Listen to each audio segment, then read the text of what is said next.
দুষ্ট কোকিল। দুষ্ট কোকিল ডাকে রে কুকু। হ্যাঁ কোন ভাই তোমার কি অনুভূতি দিই?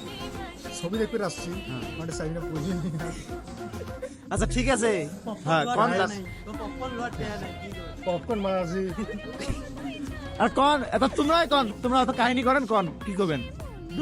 ভাই অনেক দূর থেকে আসছি, হ্যাঁ মনে করো অনেক কষ্টের পর হ্যাঁ যদি টিকিট কাটলাম হ্যাঁ। তা মনে করো পপকর্ন ঘর সেখানে মনে করো নাই বাড়ি যাওয়ার তো নাই বাড়ি তো হাঁটি যায় যাবো। খুবই নাজেহাল অবস্থা তাইলে। হ্যাঁ কে না যে হাল মানে তাও দেখবো। আচ্ছা মিন্টুর কি খবর দেই?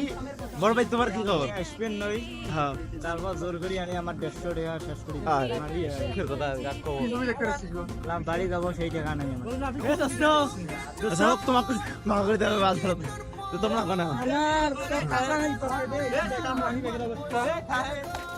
দেখা নেই এখন কি কি কি করবেন এখন কোন? এখন আপনার কাছে আমার একটা অনুরোধ, হ্যাঁ আমার 100 টাকা দেন, এই 10 কিলোমিটার রাস্তা তাহলে ঠিক আছে পরে আবার তুই ক, তোমার কি অবস্থা ভাই? আমার অনুভূতি দাদা আসছি মনে করেন সিনেমা দেখে হ্যাঁ বেগুন কুড়ি পেলে তোমরা দাদা এটা 5 টাকা মতো একজনকে দেওয়ার জন্য কাজ দিবেন না সবাই আছে। পছন্দ মতো একজন আছে তাকে দেবো এটা সুশুড়ি খুব আচ্ছা আমরা শেষ করতেছি ভিডিওটা।